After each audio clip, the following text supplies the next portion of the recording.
اعوذ باللہ من الشیطان الرجیم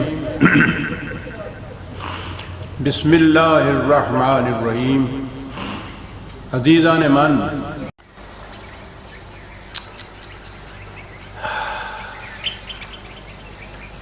قرآن نے آ کر جب ملوکیت کو ختم کیا تو اس کے ساتھ ہی نظام سرمایہ داری اور مذہبی پیشوائیت کو بھی ختم کر دیا. اقبال نے یہ تقابل کیا ہے زمانہ قبل اسلام کے انسان کا اور اس کے بعد پھر اسلام نے آ کر جو کچھ ان سے کیا. بڑی بلیغ نظم ہے. مشکل یہی آ جاتی ہے کہ اس کا بیشتر کلام فارسی زبان میں ہے، اور فارسی زبان میں جب بھی کچھ میں کہوں کہا جاتا ہے کہ صاحب ترجمہ کیجئے. اب تو کبھی کبھی میں کچھ پنجابی کی بات کہتا ہوں تو ہماری بچیاں یہ کہتی ہیں کہ بابا جی یہ ترجمہ بھی تو کریا کرو. قوم گنگی ہو گئی ہے.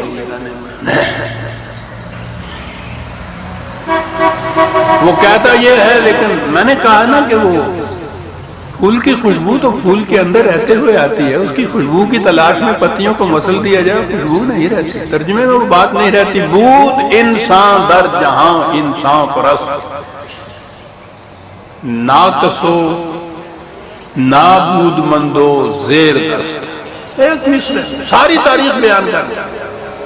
انسان پرست، انسان پرست. اس لیے کسی کا اپنا نہ ذاتی تشخص تھا، نہ شرف تھا، نہ سعادت تھا. کچھ باقی نہیں رہی ہوئی. رتبت کسرا و قیصر رہزنش، بند ہا در دستو پاؤ گردنش.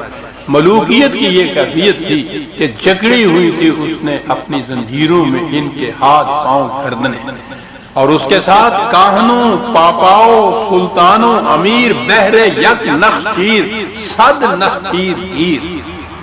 بادشاہ، سلطان، ملا، پیر، سرمایہ دار، ایک بیچارہ یہ شکار اور 100 شکاری اس کے پیچھے لگے.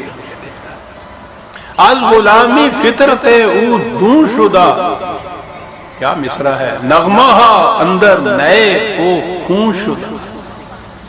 غلامی سے اس کی فطرت ہی بڑی پست ہو گئی.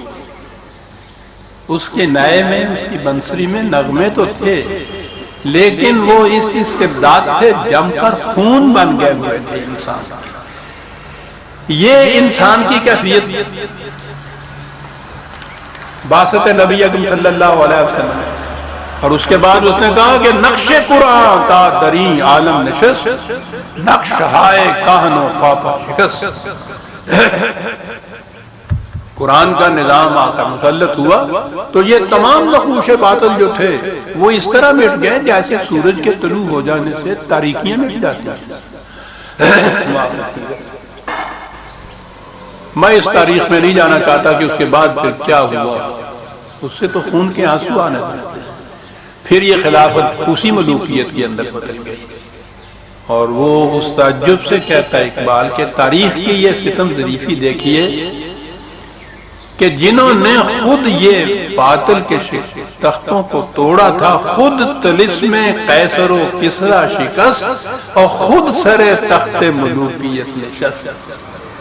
وہی قوم کے خود ابھی کل کی بات ہے کہ اس نے قیصر و کسریٰ کے ان تختوں کو توڑا تھا.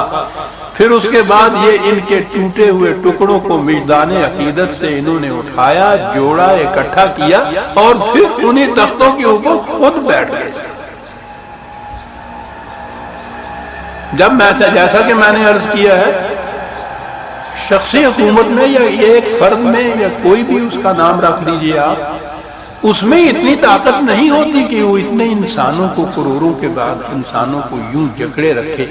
یہ مذہبی پیشوائیت ہے جو اس میں یہ سند عطا کرتی ہے.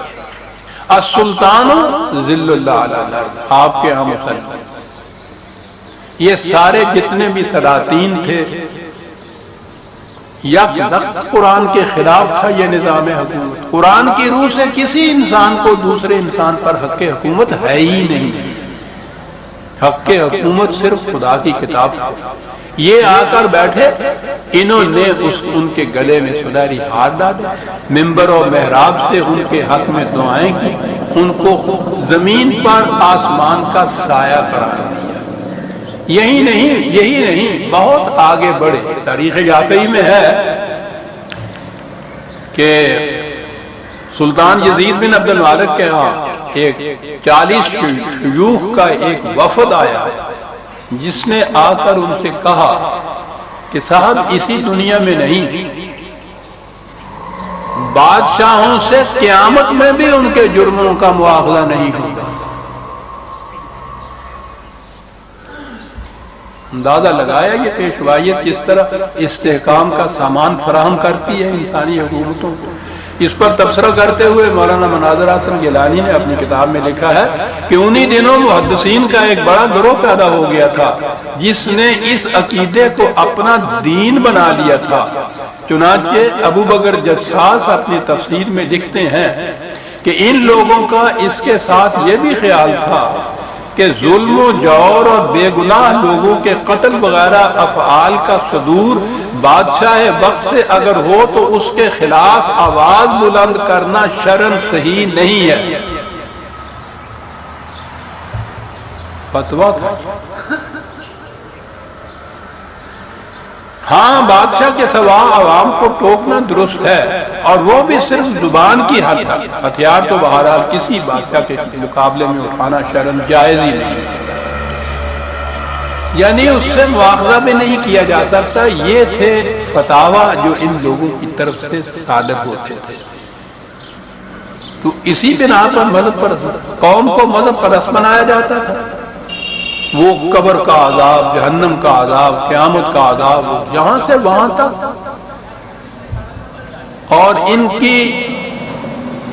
کے تختوں کی چولیں مضبوط کی جاتی تھی اس قسم کے فتووں سے۔ یہ ہوتا ہے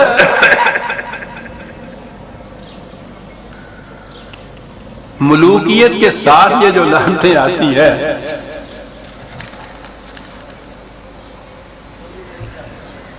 میں یہ نہیں کہتا کہ اس تمام دوران میں کوئی ایسے لوگ پیدا نہیں ہوئے جنہوں نے اس کے خلاف آواز اٹھائی ہوگی، لیکن استبداد کا یہ عالم ہے کہ جہاں آپ کی ملوکیت پیشوائیت کی تاریخ کی اتنی ضخیم کتابیں ہیں کہ کمرے بھر جائیں ان سے، ان لوگوں کا نام تک کہیں نہیں آتا جنہوں نے اس کے خلاف آواز اٹھائی اور قرآن کی آواز بلند کی تھی۔